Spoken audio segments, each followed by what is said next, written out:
Im zweiten Teil der Kaffeeküche montieren wir die Regale an die Wand, damit wir ein bisschen Stauraum für die Gläser und die Tassen haben. Und das Ganze machen wir mit einer schwebenden Konstruktion aus einem 3D-Drucker und einem Gradfräser. Viel Spaß!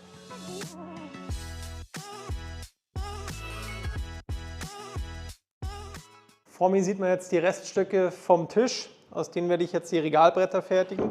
Wir haben einmal ein ganz langes mit leider einem Trennschnitt in der Mitte. Dann haben wir die Seitenenden, wo wir den Tisch eingekürzt haben.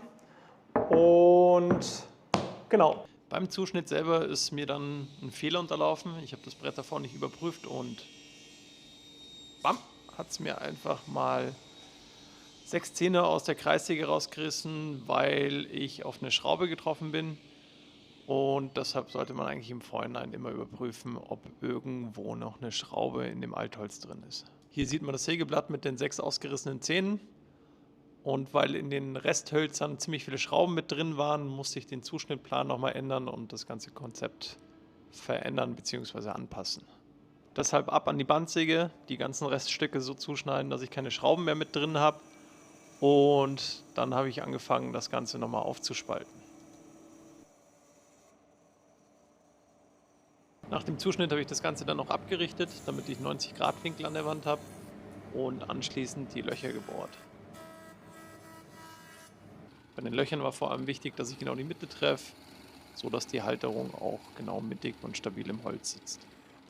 Anschließend bin ich in das gebohrte Loch mit dem Gradfräser reingefahren und habe eine Aussparung für die 3D-gedruckte Halterung eingefräst. So, einmal die Halterung mit dem 3D-Drucker ausgedruckt. Da sind sie. Und dann kurz geschaut, ob das Ganze passt. Und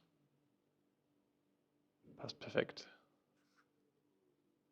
Hier sieht man im Schnelldurchlauf einmal die Montage, das heißt mit der Wasserwaage die Achse anzeichnen, dann die Löcher bohren, Dübel einschlagen und die 3D gedruckte Halterung festschrauben, anschließend das Brett draufstecken und im fertigen Zustand sieht das Ganze dann so aus.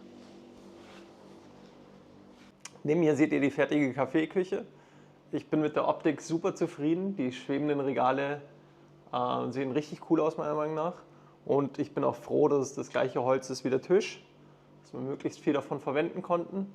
Es ist zwar nicht so geworden, wie ich es mir vorgestellt habe oder am Plan gezeichnet habe, aber wie Bob Ross schon gesagt hat, es gibt keine Fehler, es gibt nur schöne Pannen.